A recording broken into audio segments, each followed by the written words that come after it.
We can probably get started without Asher, Okay. but he can jump in the middle of it. Yeah. All right. Yeah, sounds good. We don't have any good intro, but yeah, starting up the podcast again. Someone will have to. I mean, we had a whole episode recorded, and I even sent you the video, and you never got around to editing it. Yeah, I know. That's my bad. Like, it's on the Patreon. People get paid for it. Patreon. All right. So One day we'll get paid for this. Yeah. Then we can all quit tech, because clearly that's not it's a real money making scheme, this one. Yeah, we just need like 100 people to pay us $1,000 each.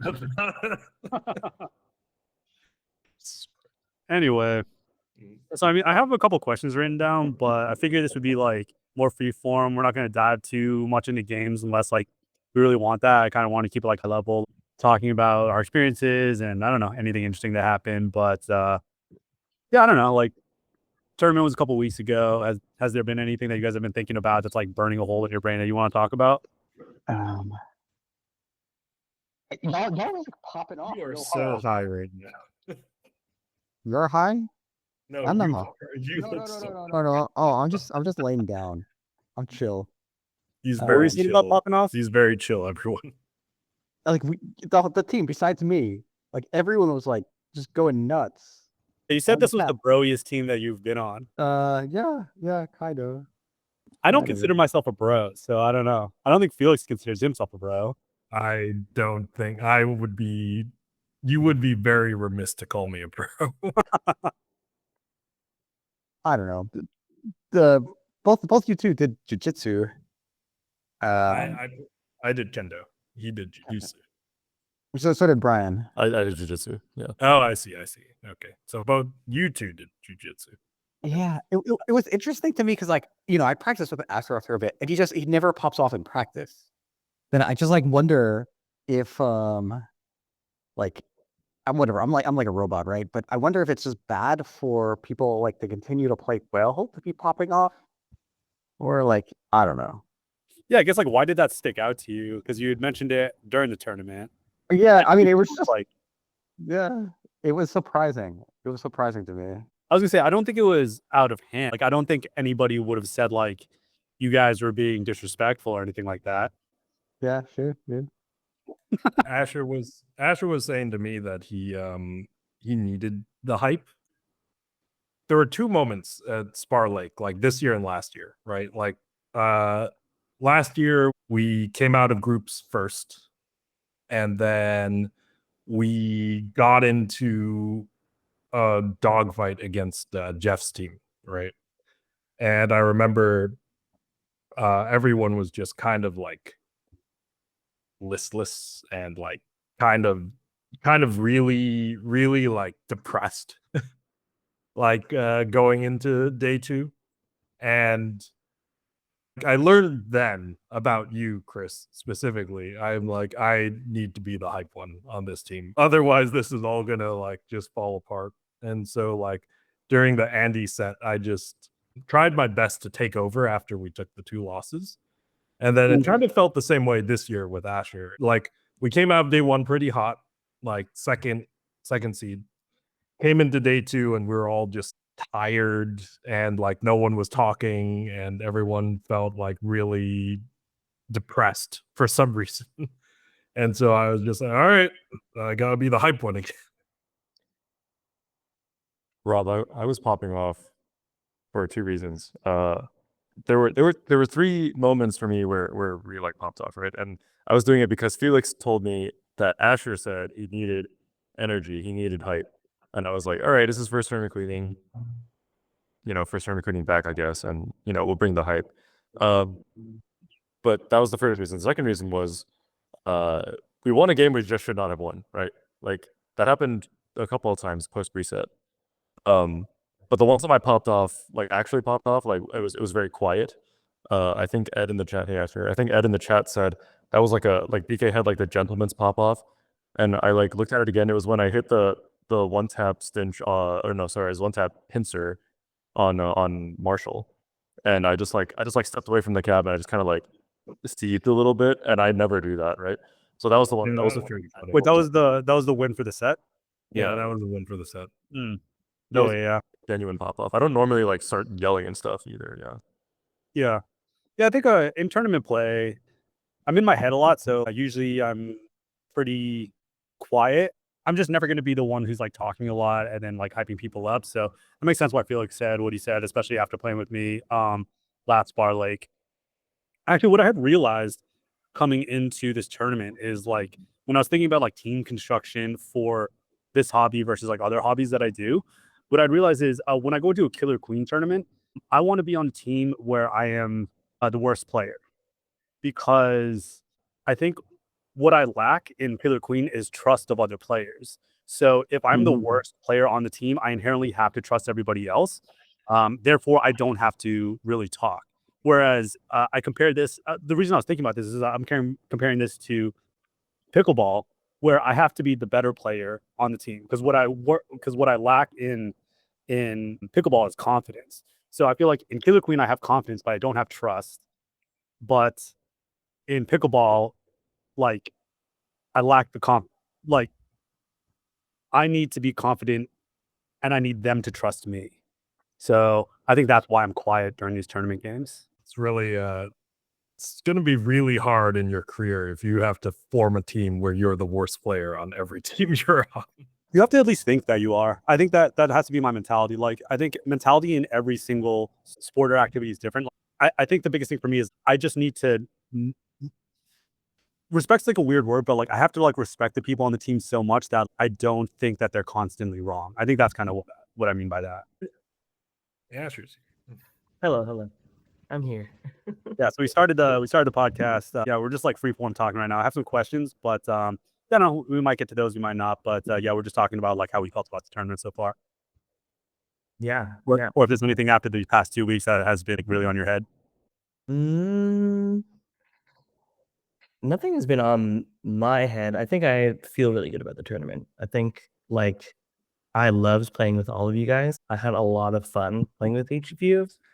And I'm really happy with the result. And like watching the games back, I thought like we played really well. Yeah. I mean the grand finals set, like the second set of grand finals didn't go like as well for like the Warriors. It didn't feel like. I think every other set I thought you guys did really fantastically. And like I would much rather, I'm just like I would run back that team like anytime. I think it was like really fun. So I leave feeling pretty positive. I have the same reaction as BK to the grand finals race. It's like, yeah, it's fine. We did fine. You definitely popped off after. Like, Yeah, oh my Alfred god. played Well, really well. statistically, like if you just look at the game, it's like, holy shit. Like 24, like I think the stats that like Chris shared dropped a game. So in 4 games, you got 24 warrior kills and died maybe 10 times total. Yeah. It's like The Jesus. second number is not as fun, but you had the 24 kills. Yeah. So for people who are listening, we're like, I think a lot of us right after the reset, we were wondering why was it just such a stark difference between the two? And we kind of dove into the numbers a little bit, which don't tell the entire story, but I do think it encapsulates what we all felt, which was just the warrior play had dipped significantly. Either we dip or they play better. It was probably a combination of both, but I'm sure the people who watched it saw like really, really different sets. And I think, we haven't watched the sets together. I think if we did, maybe we would see something, but we all kind of came away with the same feeling that the Warriors just did not play well. But yeah, before getting to the final. Oh, go ahead.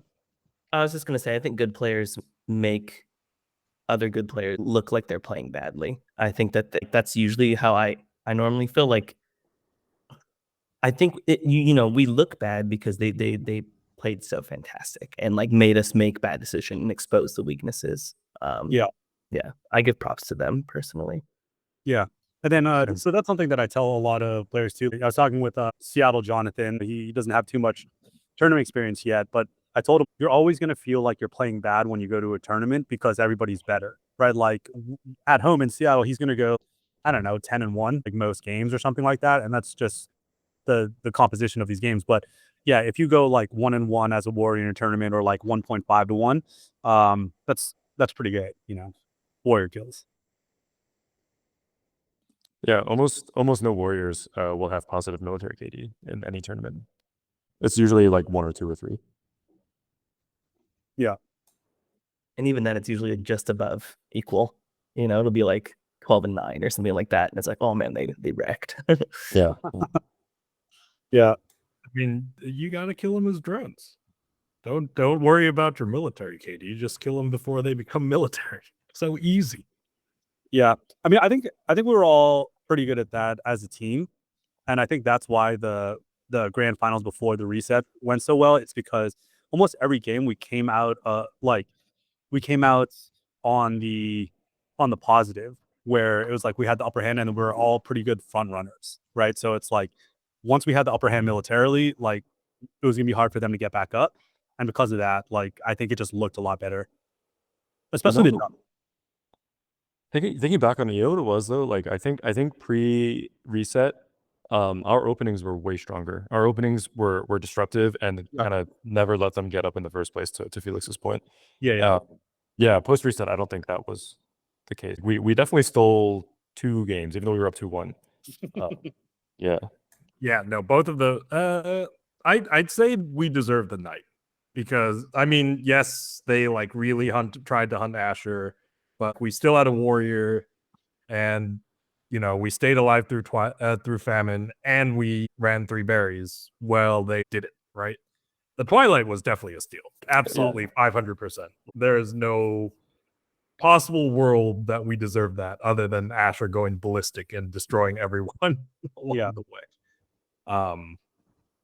And I talked to Chris, Blue Chris, afterwards, and he said like he watched it back, 4 people misplayed on their team to get that win for us. So it's like, can't really complain too hard about it. To me, what it felt like was that we had kind of burnt ourselves out getting to the grand finals, right? At least for me, I know that I was like very, very tired after playing Ian's team the second time. Even in the first grand final set, you can see me basically do nothing, right? You and Chris basically both did all the heavy lifting there.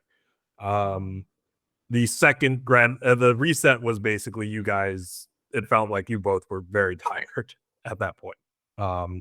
And then it was just sort of Asher time at that point. So that was fun. Fun to watch though. Fun to watch Asher time. Yeah. All right. Yeah. Let's rewind a little bit and just talk about some of like the earlier times, earlier days. But one question that I want to bring up was for Rob. So why was the Billy team called Sponsored by Rob? So I was like originally kind of on the team, and then I got an offer from Asher. Asher didn't know I was on the team, and I was like, "Fuck, I want to practice in San Francisco, and the practice haven't been running well, and it's just like a pain in the ass to get practice." So I was like, "Okay," I abandoned them, and Soren was super pissed, like super pissed. Like Soren like might not have stayed friends with me, and then I was like, "Oh, I've got an idea. I'll just like pay for Marion to come, and Marion will bring Connor, and then you can't be mad that like I leave the team if you get Marion and Connor." And so I paid for Marion to come, and Connor didn't come, but they got Lex. So I mean, they did fine without That's a good me. life lesson. Money solves all issues. It can solve some. It can solve some. It's okay to be a dick as long as you just buy yourself out of your horribleness. To be fair, Yeah, I was like, abandoned in Bubble Bath 5. So someone else did this to me in BB5. So, yeah, hurt people sort of thing. yeah, maybe. We're talking generational BD5 trauma, or Yeah. Oh my god. No, yeah, I think that was going to be a good. I wish we had played the Billy team again because of the like history there. I think there was like a lot of fun that could have been had. I wanted to set up a money match with them afterwards, but they're like, no. But I don't know. Either way, There was narrative potential, and we all missed out on it. yeah. I'm just angry at that team because they stole the name sponsored by Rob from me. All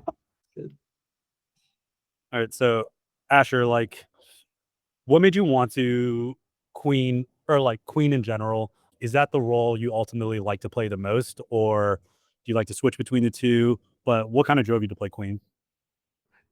That's a good question. So I prefer queen. I just think I like that all the action is taking place around me. I like that I don't get any breaks. I like that I'm fully engaged when I'm playing the game. I think I get in like that flow state much more easily when I'm queening than when I'm warrior, because I just have to be so much more focused and I have to be so much more precise with my tech.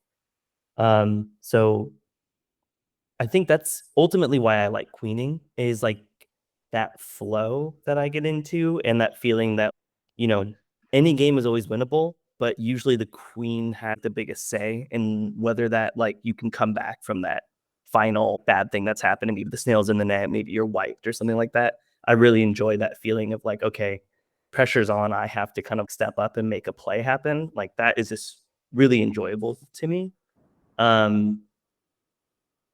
I still really like warrior. I would still like, I want to be able to do both. I don't want to only play queen at every tournament from now on or anything like that. I think like it's a lot more stressful to queen. This was like, so I put in my bio that this was my second tournament that I queened at, but I kind of was doing it. It was really more like my queen debut, to be honest. Like that other tournament, I was thinking a bit more about it, and it's like I kind of went to like local monthly in Seattle. So like if you went to Portland's competitive clash or Wednesday open hive night at New York or something like that, and you queened for one of those, I mean, like technically, like I'm gonna count it because hey, like I went when in 2017, and it felt like a really big deal to me, but it wasn't like a big like to do. It wasn't some national tournament where I was like the only. I think there were technically two Portland teams there. We all drove up together. It was like fun. It was it was 2017, right? It was just like maybe a little bit of a different time. But this was like my first truly national tournament where more than two teams were there, and there was like a team sheet and stuff like that. People like made plans.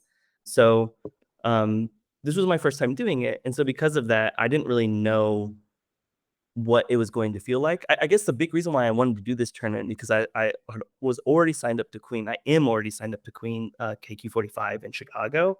And so that was going to be my Queen debut. And I'm teaming for like kind of like SF super team. And I don't want to let those guys down. And so it was like really nice to get some legitimate tournament practice for Salt Lake. It's not like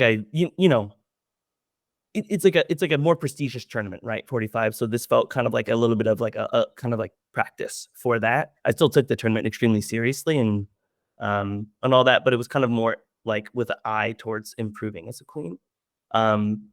So yeah, this was my first time doing it, and I'm going to keep doing it, but I couldn't possibly just be like a queen main. It's just like I could just like tell like I just wasn't really relaxed. I was just so focused on a good result, and just like in a way that I'm not as a warrior. When I'm warrior, I can just kind of like hang out with my friends and have a good time. This time, I was like, I need to go to sleep on time. I need to make sure I'm eating right. I need to like not drink and all these things. It's just something else to queen. I think queening is just I don't know. I think the game the queen position is so I don't know, like what the word for it. It's like so toxic as a position. It's like it's such a bizarre thing that exists in in the game. It's like so much harder to, in my opinion, to queen than to warrior. Not because I think like warrioring optimally is more challenging than queen, but you just have to be so perfect all the time as a queen. I think like it's very clear, I think, to make the right decision as queen pretty consistently. I think it's so much harder to make the right decision all the time as a warrior. But you just have to execute is so challenging, and there's so much more pressure on you. Rob and BK, you both have a lot of queen experience. Do you agree with that? Like, how do you feel about what Asher said? Yeah, I mean, when I queen, I just queen main, right? And I like it, and I get into flow state and stuff. but I think I'm much more robotic and less emotional, so I could just like churn it out. And maybe it's also more routine, like I've queened for a while. But I also don't warrior well, so I don't know. Yeah. No, definitely 100% agree with Asher. As far as like, there's a lot of pressure and you kind of have the most influence over the game, but you can literally just lose the team in the game, right? That did happen to us, right? But it's funny that I do like that. No offense, Asher. I do like that. You're allowed. I mean, like God knows I've failed so many times as a queen and lost my team in the game. But yeah, I guess it's funny to be hearing that you like the pressure because I feel like that's what most people hate about it the most. That you are constantly like your tech is constantly being checked. You are constantly having to look at the wrap. You're constantly having to know where the other queen is. You always have to know where you just have to know where everything is all the time. It's funny because I cannot do that. I've learned that I'm a much better warrior because I'm able to do that as a warrior for some reason. And I mean that probably comes from queening, but yeah, the pressure does get to you a little bit, or to me, I guess a little bit. You've probably read the thing that I wrote like years ago, at like what was it, PB3.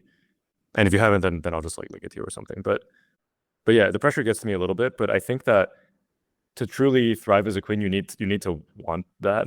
So it's like really cool to hear, because that's not really a mentality I see from people even today. Like the newer players, definitely, a lot of them. Well, at least in New York, a lot of them they're like, yeah, queening's cool, but they don't want to do it all the time because of the pressure. So yeah, it's kind of a refreshing take, I guess. What I'm trying to say. Yeah, I can't get enough. It's like I don't know. It's so fun. I warrior as a break. Like I'm like most interested in queening. Yeah. Yeah, I mean, I agree with that. I don't have as much queen experiences as you two, but I agree with Asher where warrior just is more fun. Like even at a tournament, when I played queen last Salt Lake City, I couldn't play trash games because I was tired. I just felt like I couldn't have as much fun. But I'm not sure if I feel more pressure as queen. Actually, a lot of people will say that to me, where it's just like, oh yeah, there's like a lot of pressure, but I don't know. It doesn't feel like any more pressure as queen to me, and I haven't really dove into like why I think that. Anyway, You're a responsible warrior. That's why. Yeah, I mean, I get really sad on warrior when I die. I think I need to be more okay with dying as warrior, to be honest. Like, I also find warrior a lot more fancy than queen for whatever reason. It's the only position with any sort of horizontal, what's it called? Like a horizontal advantage, horizontal speed advantage, right? So it's the only team. It's like you could carry as a warrior, as a speed warrior, right? Hypothetically. Whereas a queen, it's like, I don't know, a little bit less so. But yeah, you do have to make the right decision all the time. And a lot of stuff is like on your back. But yeah, for whatever reason, I don't feel as much pressure playing queen, I think. Anyway, moving on. How did I know that you dislike dying because you yelled that you die the loudest out of anyone I've ever played. Dude, at ECC, I remember like I think it was not the elimination game, but it was one of them. It was one that took us out of the winners bracket, I think. But you just straight up like shouted. You're just like, ah, as you died. Oh, I do that a lot less. Like you should hear me before. Like I will just do a full stream. I don't know if anybody here has heard it, but like top of my lungs, full scream. Definitely done that before. I'll do that a lot in tennis. I don't do it in pickleball that much, but yeah, it'll happen every now and then. And sometimes in the in SF, like if I'm queening just on Mondays, like it'll come out too. But I don't know, just like anger builds up. You want to win. You want to win. Yeah. Nothing else. That is the mentality of someone who is playing to win. Yeah. So I guess how did you all feel about day one? Was it what you expected? Did we do worse or better than you guys expected? Yeah, how did it feel coming out of day one? Or even before that, coming into day one, what was everybody's expectation? We'll just go around like real quickly. Do you think we're gonna top 3? Do you think we're gonna win? Like, how do you feel? I thought we had a good chance at winning. I thought we were going to be top 5. After day one, so coming out of day one, we did a lot better than I thought we would. But also simultaneously, I feel like we could have we dropped some games where we probably shouldn't have. That was my feeling. Like almost immediately, I was like, okay, we're like a pretty good team, and like to lose some of the games we did in the way we did, I was like, oh, that's a little bit disappointing. But I had faith that we could kind of like watch it, come back, do better, and we did. So. Yeah, I really didn't like losing to Keith. For some reason, that really bummed me out. I think we like won. I really wanted to get first in the first round of pools. So the fact that, like, looking back now, I should have been happy that we made it to like the top 5, like the power pool, like the highest power pool. That's really was the goal. But for some reason in my mind, I had that I wanted to get first out of our pool, like our local pool instead of the global one. And so losing to Keith really bummed me out. But I think like those Seattle Warriors were really good. And obviously Keith is a great player, but like those Seattle Warriors like really surprised me. And then also, was it Marnie in that one Dusk map? She was the only Warrior all weekend who hat tricked me. Like she really surprised me, and it was really cool to like play against her. She played really well, I thought. Yeah, I thought yeah, I mean, dice randomness. I was like, we'll get somewhere between 5th and 1st out of the pools, right? Like I thought that there were a couple teams that I thought we had very little shot against, which was interesting that we didn't really lose to any of those teams in day one. And then who we lost to really surprised me. In a lot of ways, because like for the most part, we were winning most of those matches. And then we would just randomly drop a bunch of things. And then all of a sudden we're wiped and Asher's running around on his own. It's like, oh, that's not how that was supposed to go. But yeah, thought Keith played extremely well. The Seattle Warriors really surprised me with how resilient they were, I guess. They weren't necessarily out militarying us, but they were getting back up and just fighting the whole time, right? And they just like they were in the game because of that. And then Billy played out of his mind day one, I think. He did so well, and his team was able to match that. It was kind of disappointing we didn't get to play them in bracket because I would have really liked to see them how they did day 2. Yeah, but overall, I'd say day 1 roughly went to where I thought it would go. I know we had a shot at number 1 coming out of pools, but then like looking at the final bracket breakdown, I'm like, thank God we were 2. I did not want to be on side 1 after day 1. Yeah, we kind of got a dream bracket. Seed 2 probably was the best seed you could get at the tournament. Oh yeah. Yeah. No, it was because Elise's team fell to 4th, which made them like part of the 1 side, and it's just like that is awful to have the 1 seed and Elise's team.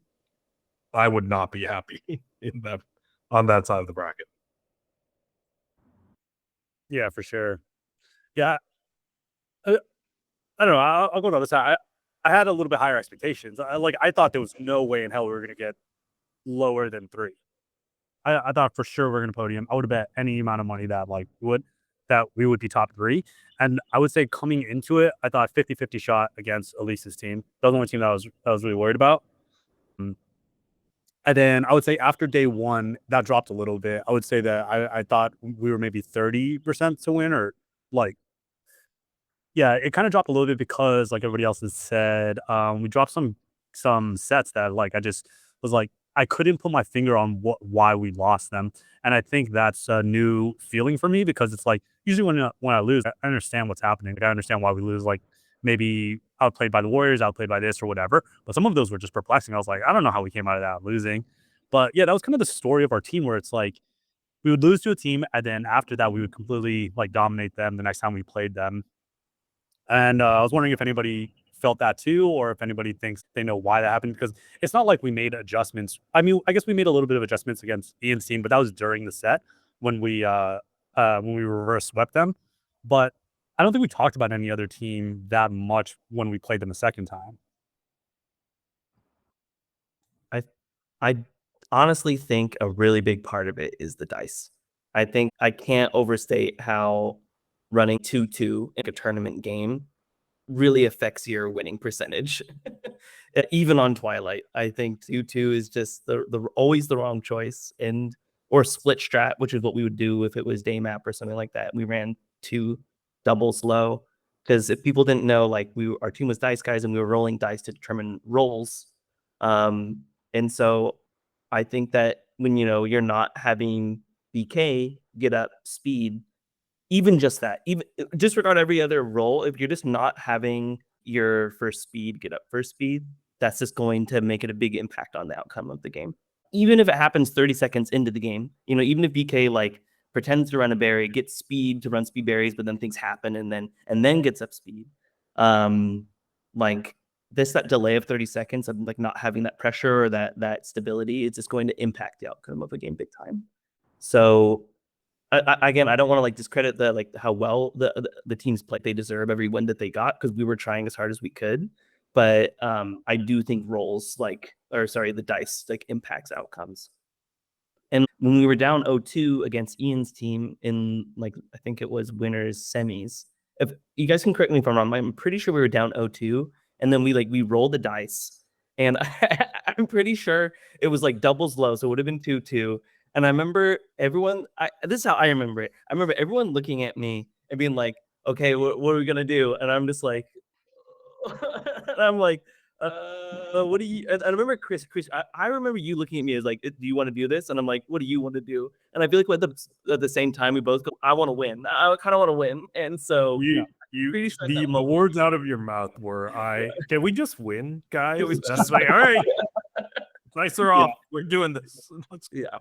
And it wasn't just the dice, but I think this is going to like drill down a little bit deeper on the inset as opposed to just talking more about why we won in general. That was your original question. But to deep dive on the Ian set, like we were over focusing on Marshall. Like I watched some of those games and like we were chasing him at a speed gate to make sure he didn't get up speed. And that was like one specific thing. But I think we were overtuned on him or maybe calming too much around him. And then when we just started playing more our game and letting Marshall just play how Marshall does, I think that was a big part, and also like just like acclimatizing to how to play that matchup. Yeah, for sure. It was like a warrior would be chasing them, but then our drone would also be trying to bump them, and then maybe a second warrior would try to get on them. And it's just like, yeah, we're just too many resources on them. But yeah, I was gonna ask how you felt when we were down 0-2. Did any sort of doubt start to creep in, or were you just like, as long as we play our normal game, we're gonna win this?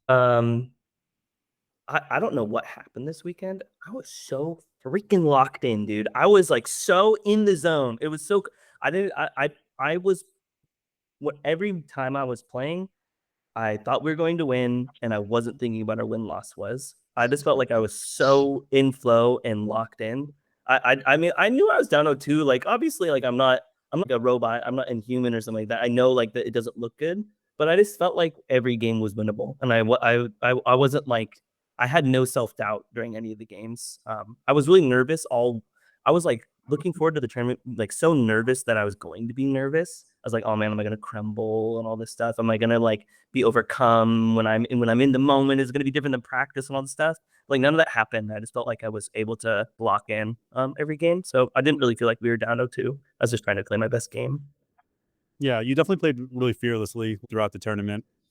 Yeah, because like a similar thing happened in the last Salt Lake where we were down 0-2 against Andy's team, and then I just felt the entire team like just feel really negative.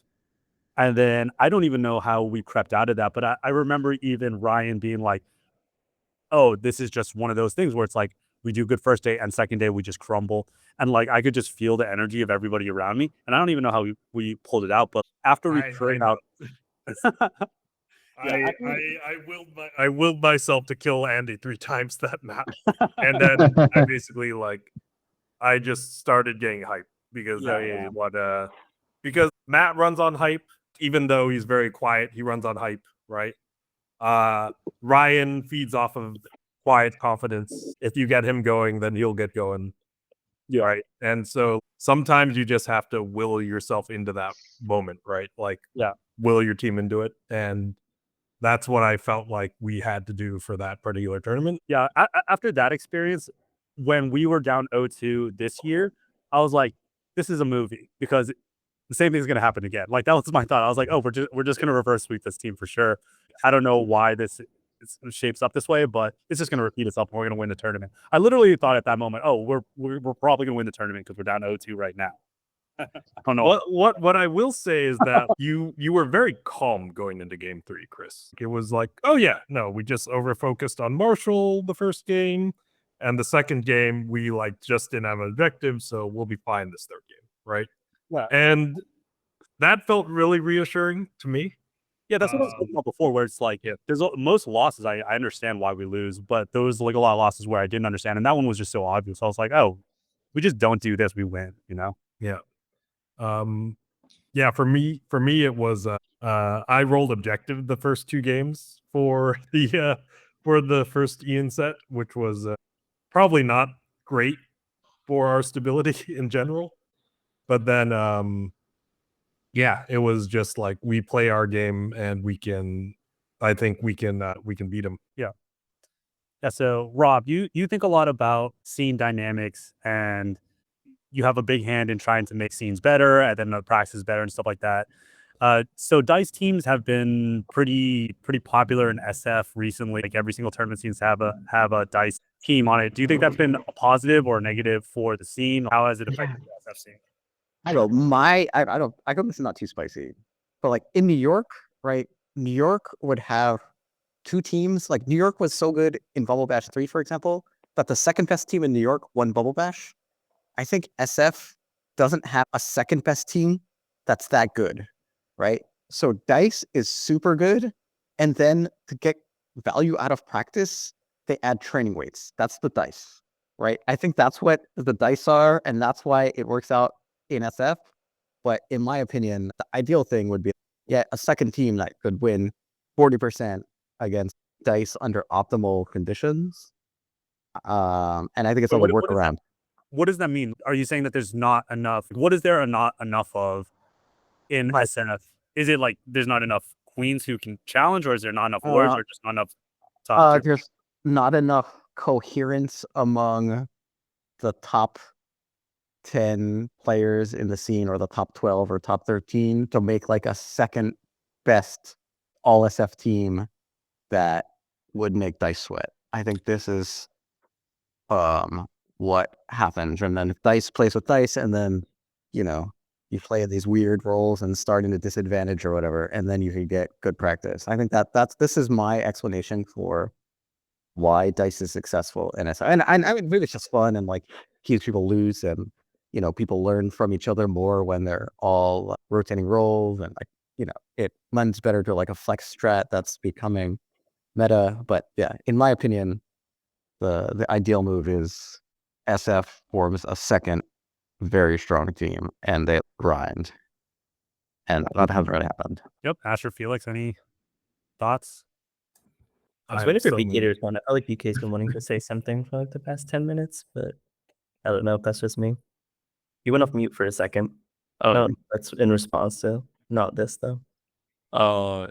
oh yeah, I was gonna talk about the Marshall set, but that's fine. I was gonna say though, in response to Rob, it doesn't feel like there's even a will to make a first best SF team. I mean, I don't know that Dice Guys is a complete optimal configuration, but Dice Guys is the clear number 1 in SF, and yeah, like what is your feeling about that? Is it just because Josh is on the team? I mean, I think Josh has got to be. No, I meant for BK. Like when he said that he doesn't think that SF wants to make a one. Is that the thing that you're pointing to, or is there other things that you're thinking of? I mean that's probably a big one, yeah. Yeah. But no, I'm thinking back to like even Bubble Bash, right? Like the two SF teams, right? It's not like I don't know. It didn't seem like there was like a big concerted effort to make 2 A+ teams, things like that. Yeah. That's pretty much all. Yeah, Josh V wanted to make a builder team, and then he kind of came out first with what his Bumble Bash team was. Like, if you like, I don't know, maybe Felix can talk to this more. He's more like integrated in these types of probably conversations than I am, but he kind of announced publicly that he wanted to make a builder team. It seemed like before any other team conversations were happening. So when he was off the table, I mean, I got asked to be on the team 5th on Dice Guys. So I don't really know what the. You got six. Someone else in this call was asked to be on the team before I was. Yeah. Do you have an ego? Is there any part of you that has any sort of like ego issues with that? No, no. I think team formation is hard enough. The last thing that I need to do is have an ego about it. I think I want to win most tournaments that I attend, but I also really want to have a good time. And so, and I'm not going to begrudge someone for wanting to play with other players and like try and make. If I'm not the 5th, one of the top 5 in SF, then I don't. In my opinion, I don't belong. I don't deserve to be on that team. Like I don't have an ego about that type of stuff. Yeah, to me, I wasn't even thinking that to BK's point, more like I wasn't even thinking of it as the first SF team at that point. Like it just happened to end up that way. And the reason, and like there's some angst about it too in SF right now about Dice Guys in particular, specifically because it takes 4 queens off the table. It takes Asher, Matt, Ryan, and Chris, who are all very good queens in SF. And it's really hard to make a second team without a really good queen. Wait, when you say that you didn't think it was the number 1 team, do you mean after the formation or like going into forming the team, you weren't like, I wanted to make the number 1 team? Like after the team formed, you had to have known that it was the number 1 team. Right. So going into formation, right? I had talked about it a bit. And basically back at 40, Matt and Ryan were already talking about a team, right, for Bumble Bash. And they were like, Felix, I want you to be on this team, right? And so I was like, we could probably make 3 really strong teams out of this, right? Like if Chris forms a team, if Matt forms a team, if Jess forms a team, we could get 3 really strong SF teams out of, the cores that we have, right? And obviously now Mitch as well, like he's really grinded and had really good success at like 2 tournaments with some really strong warriors at his back. Like we can form some really nice squads. Obviously it didn't pan out that way, but in my mind there are a lot of interchangeable parts in SF, right? Okay. And of course I have a Oh, follow-up sorry. question for Rob for that, and then I have a question for BK. Rob, do you agree with that, or do you have like 10 players in your mind right now who you're like, these are 10 players, make think- teams out of these, and then play? It's too hard. Okay, I think honestly, I think there's no way that Josh and D-Ray aren't in the top 10 in SF, especially if whatever D-Ray's like, sleeping well and standard happy and all of that, right? And there's certainly no squad like, yeah, they're not together or mixed in on the top or one of the top 2 teams, right? I think that's holding back at least short term absolute god tier SF play. But I don't know, like I'm also personally like, I used to want to win all the time, and I got second to Woody twice in 2 days, right? And I was like fine with it.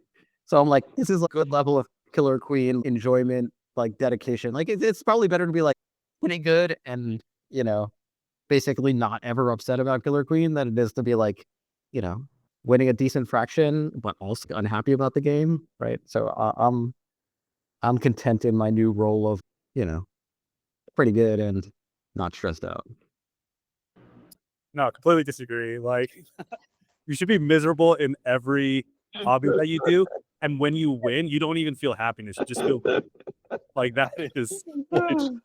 Yeah, I think I existed like that a little bit in 2023, and I'm glad I'm not like that anymore. That's good to know. All right, so I'm just happy to podium, honestly. Whenever we podium, I'm just happy about it. It's like, this is great. So yeah, for BK, you pretty much have like pick of teams, right? Like for any team, this is when they're forming. I'm sure they would love to have you on their team. How do you pick what team that you want to go to? Oh man, that's a really good question. I think it depends. I think most of the time, most people think of me as like I just want to win all the time, which is correct maybe 80% of the time. I think that a lot, I mean, because I kind of, as you said, have the pick of the teams, it's like the question first is like, do I even want to go to this tournament?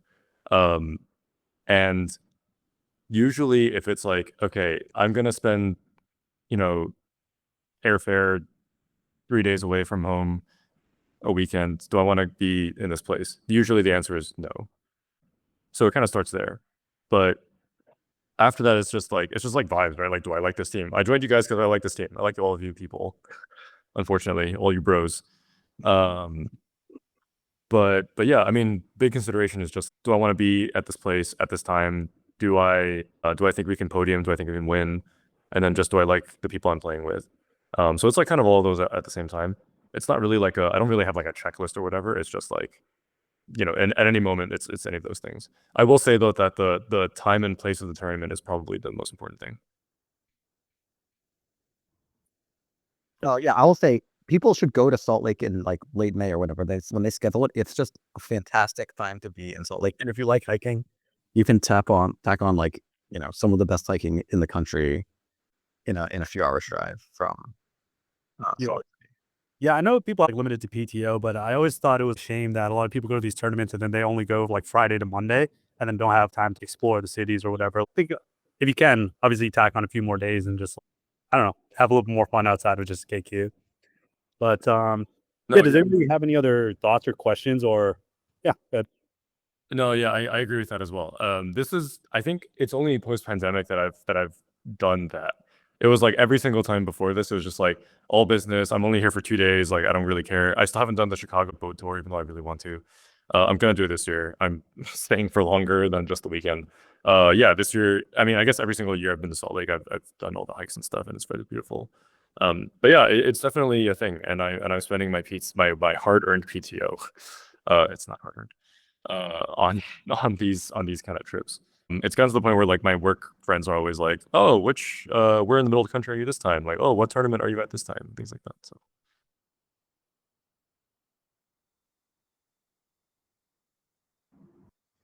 Okay, well, I have a last question.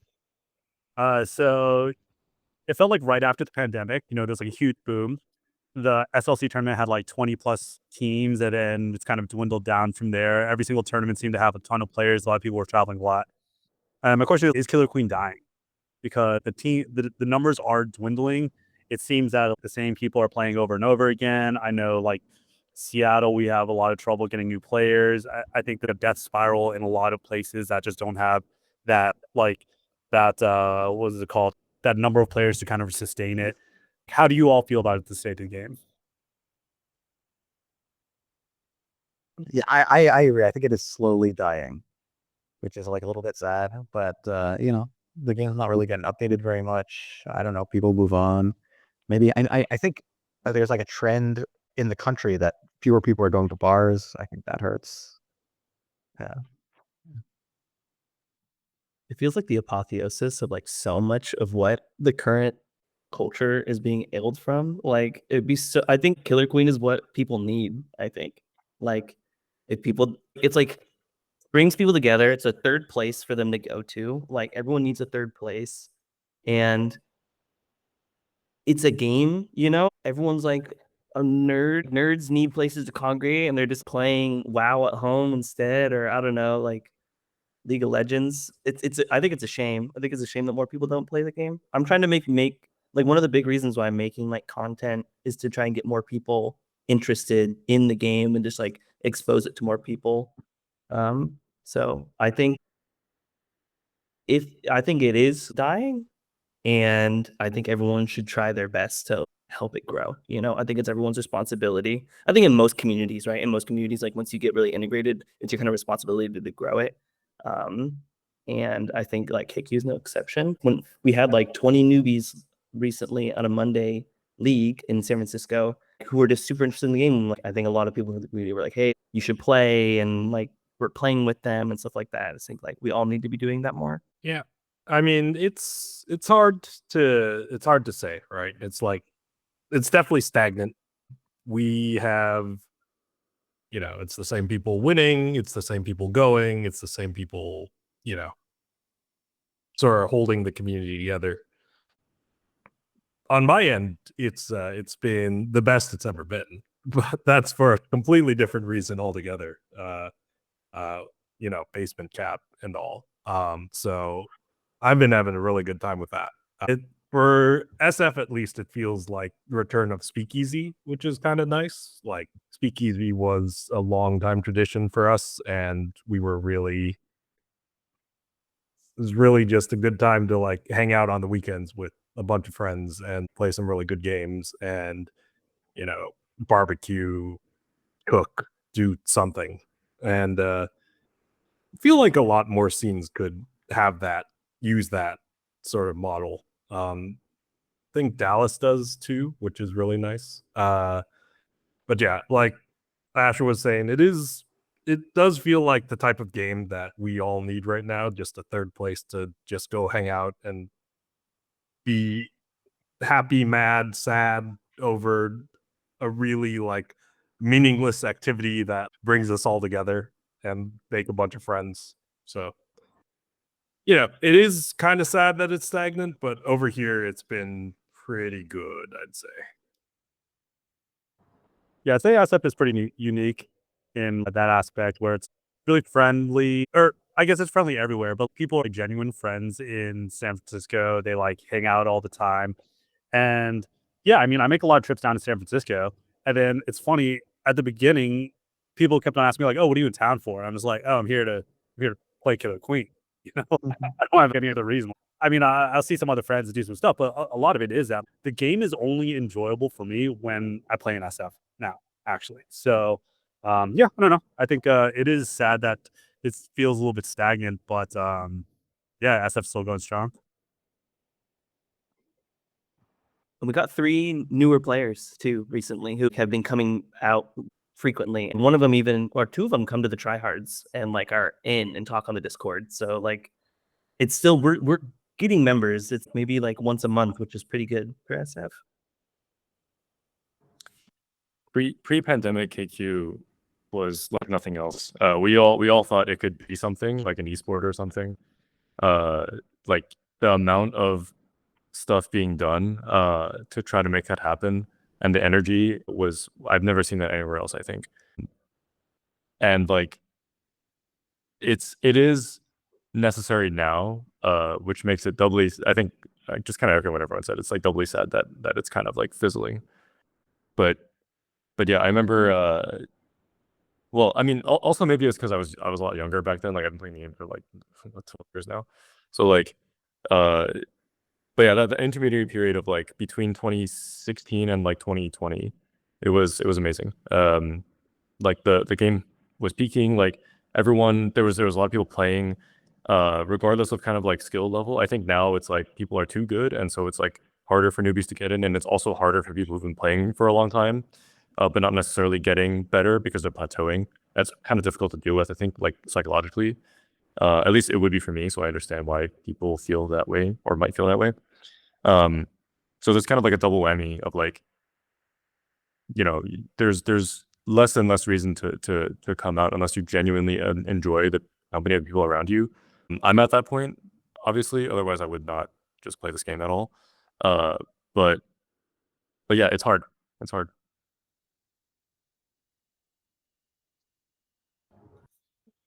All right, yeah. Thanks everybody. That's all the questions I had. Any final thoughts, or I guess we're all free to go. Enjoy the rest of the night. Well, when are you coming back to SF? Tomorrow. Saturday. You're fucking with me. No, he's he literally put his name on the list. Oh man. Oh Yeah. go harass people that get games both Saturday and Sunday. There's ever since did then. that. We literally did that Thank last you. weekend. Thank you. Yeah. Oh my god. See, this Alright. is this plus Felix's answer is making me want to move to SF. I will never. Don't try. Hey, But- you should come to SF. You should come hang out with us in SF. I'm not ready for that level of tech, bro. But You can't deny who you really are. That You like I tell you this are story every already time. you're already halfway there, VK. We know that we know that what you can become. No, I tell this every time somebody asks me why did I move to Seattle and why do I want to come back to SF, and then I say the same thing every time, which was that like I got so sick of San Francisco because it was like so tech bro-y and everyone was like an asshole. Everyone's talking about the startup that like they're working at or whatever. And I come to Seattle and I realize that's who I am. Like I was just denying that I am one of these people. So now that I've accepted that, I can move back to San Francisco. You need to accept that that is who you ultimately are. an hour ago, you just said you're not a bro. So I don't know about this. No. Bro is different. Oh, Bro is different than tech bro. oh, He's a tech bro. Like I'm not a tech bro. I'm just old and jaded. Hmm. He's the tech bro. All right. Well, if you ever join a startup, Felix, I'll call you out. But You can just join Reddit. Here's the problem with the startup. Like what we really need to have a KQ renaissance is A lot of the startups to have a renaissance again. Cheap money. I can't believe I'm saying this. This is terrible. Like no. What you need for a KQ Renaissance is to put this stuff in schools. That's really what you need. Like Dallas has like 1,000 people, right? And they're all like 20 years old, right? Like I felt funny when I first found this. Anyway, What's that? make them, like, they're not learning anything in schools anyway. Oh yeah, no. I should just like buy a cab and put it in SFSU, Dude, There I you think go. and then on the weekends be like, hey, you want real games? Come here, come to my house. There are no age limits. The way you're saying that is very creepy. It is very It's a little creepy. creepy. It's a little creepy. That's actually pretty. Yes, I will say there are like pool hall. I remember going to like pool halls in like Davis and my own like school that I went to, and it's like and people just be there all night playing like pool and table tennis and all this and bowling, and it's like why I don't know why KQ is not in schools. This is like so perfect. Like this college is. They tried with a couple, I think. I mean, I think University of Utah, like that's one of the cabs that we borrow every year for Salt Lake. Yeah, I know there was a big movement to get universities to try KQ for a while, and it was I think it was actually turning out okay. They even had like a university tournament. Not sure what happened there, but you know, it is a thing. Maybe we can start up at SFSU or SFU again. Yeah. Or I feel like Berkeley. I'm obviously obsessed with pickleball now, but I really think that if you put these Killer Queen machine in these like pickleball venues, I think you could attract a lot of people. And the reason I think that is, well, right now Toshi has 3 sets of cabs. He bought a third cab, and they're all just sitting in his basement. And instead of like putting them into bars and stuff again, I think we should just like experiment putting them just somewhere else. And I think it could attract a lot of people because anytime I go to these pickleball places, there's a lot of downtime and people are just chilling in the lobbies. And it's like they would definitely play this competitive social thing. Make it happen. Get Mm. Toshi on the list. That's why we don't play together. If anyone hears about a cab for sale, I'll think about it. All right. Think about putting it somewhere in SF. Yeah. But somewhere that's not a bar that points to a bar. It has to be like a place that's like not competing with the Detour or Emporium, basically, because like right now bars are kind of dead. Yeah. What are people doing in San Francisco now? I don't know. Like I think people are They move. they move a lot. They work a lot, they move a lot, they do whatever. Coffee Did I- shop, climbing gym. Yeah, climbing gym, bouldering, biking. Did I ever tell you I lived in SF before 2010? Like middle school or something. I Right? think you mentioned it because Okay. like your parents are still or your family's still here, yeah? Yeah, my mom's side family's all here or there. Yeah, and like I don't know. It's changed a lot. Anyway, put one in San Mateo. I don't know. That seems to be where people are moving. I don't know. I have a lot of friends going there. That's funny. Well, if anyone hears about a cab, I will think about it. Oh, there's another one for sale in Seattle. You want to come get it? I'd have to drive it down. That'd be annoying. Yeah. All right. Yeah. Well, thanks for doing the podcast. Chris, we need to do a drafting one with Ian at some point. Sounds good to me. Or I will schedule Ian in the lease and we will just argue the whole time and it'll be That sounds fun. It's gonna just become a ranking of players nationally. Oh no. Chris, It will Not not good controversy. I will be there for that. Toxic. This is why we need a separate TMZ podcast where we Yeah, there's not enough drama. That's why there's oh my god. There's so much drama. We just never surface it. All right. Goodbye, everyone. Rob's interested. Oh, Rob, no. See you. Bye.